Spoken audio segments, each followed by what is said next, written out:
usually the opposing team will as well. So, and we certainly appreciate that. And Foundation has been named the site of the All-Star Game once again this year. It'll be, I believe, the 6th or 7th consecutive season we'll do that. And Ray and I plan on broadcasting that game out there again this year. So love Foundation. Hopefully keep our partners over there happy. We got a lot of games scheduled out there again this year. So good things at Foundation all the way around for sure. Absolutely. Absolutely. All right, Jim. Well, we appreciate you taking time with us here tonight.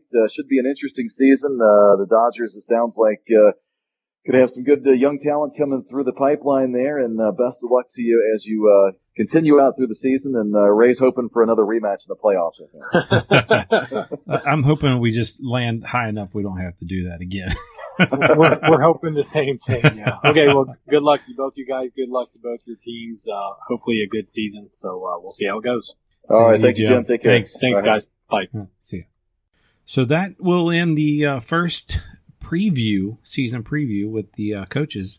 And like we said, look forward to a couple more episodes of the previews as we get closer and closer to the season. Everybody sounds to be pretty excited.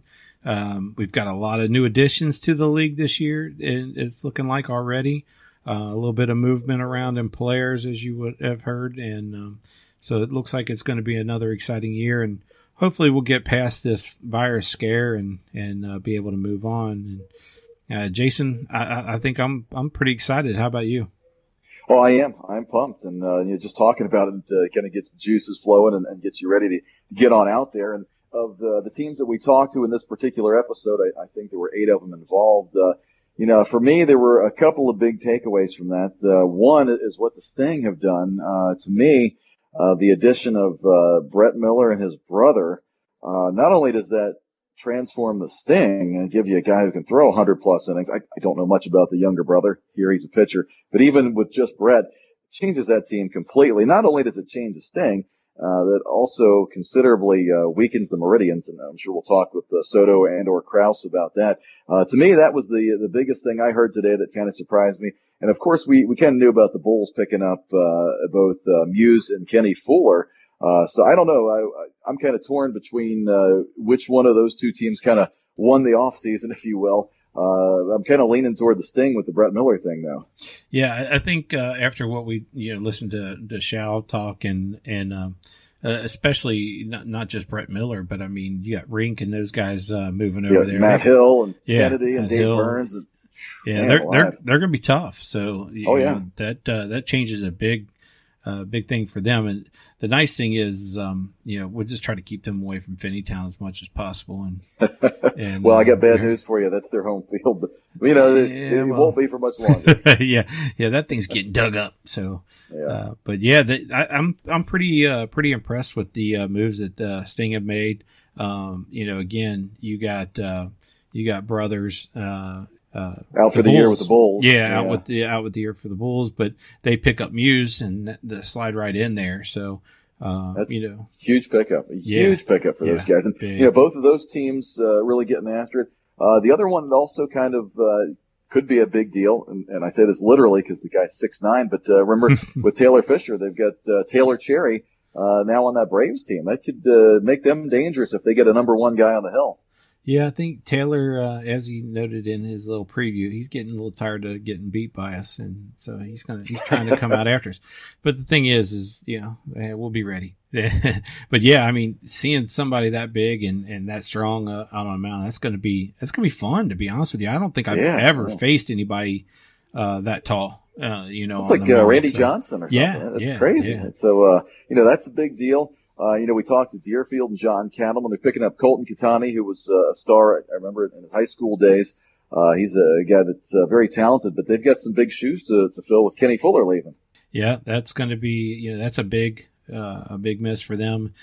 Take away their starting center fielder. And, but the other one that it really got me is, Dorian West, bringing his brother. If he plays anything like Dorian West, holy crap, Tigers are going to be, I think the brother was drafted professionally by the Oakland Athletics.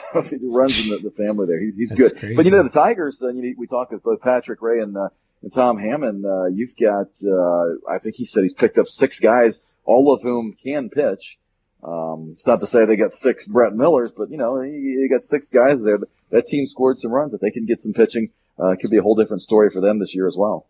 Yeah, I mean, that honestly, that's what they lacked last year was the pitching to be able to keep them, in games and things like that, because they hit. I mean, they hit the ball and they're going to put up some runs. So if they can get some decent pitching out there, they're going to be tough. And then when you look at the Dodgers, they're going to try to make the playoffs for the 4th consecutive year. They're just kind of right there in the middle, but it looks like they've gone to a bit of a youth movement, trying to add some younger guys in there as well. Yeah, a lot of the teams are going with some of the youth, and I think we need to start following in those tracks a little bit, because we're going to be out there with Canes playing some of these teams here soon. Yeah, but, no doubt. Yeah, the Dodgers definitely picking up a couple people and try to help them out, and hopefully we don't see them for the play-in game again this year. Hopefully we just take care of that without having to do that play-in game with them. Was it 4 years in a row? 3 years in a row? 3 in a row. 3 in a row. So I'd like to avoid that streak, I'm sure. Yeah, that'd be a good one. But yeah, it's getting exciting. I mean, we've talked some new stuff this year. Don't forget about the Bat Company, different things that the guys are involved in. So there's a lot going on with the league that is promising. So, of course, we got the podcast. That's got to be the best thing, right? So that's what everybody says. Favorite thing. So make sure you guys keep listening to us. We appreciate the support. It's certainly gratifying and justifies us doing this with so many guys saying they enjoy listening and hearing the content. So as long as guys like listening to it, Ray and I will keep it rolling.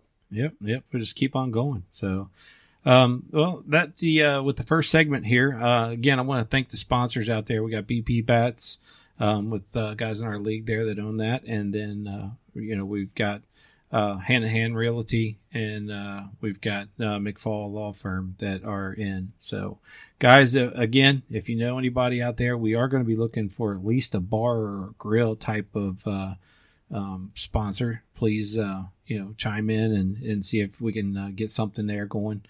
But for the first preseason, I think that's going to be a wrap. So, Jason, take us out.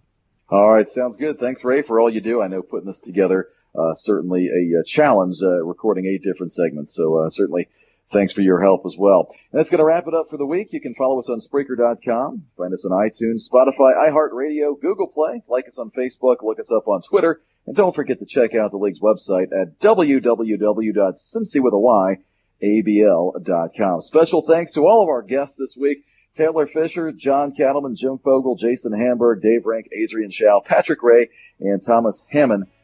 Thank you for joining us for the previews of the 2020 season. Hope you join us again next time for the next episode of the Two Cutoff Men. Until then, for Ray Sterling, I'm Jason Earhart saying thanks for listening.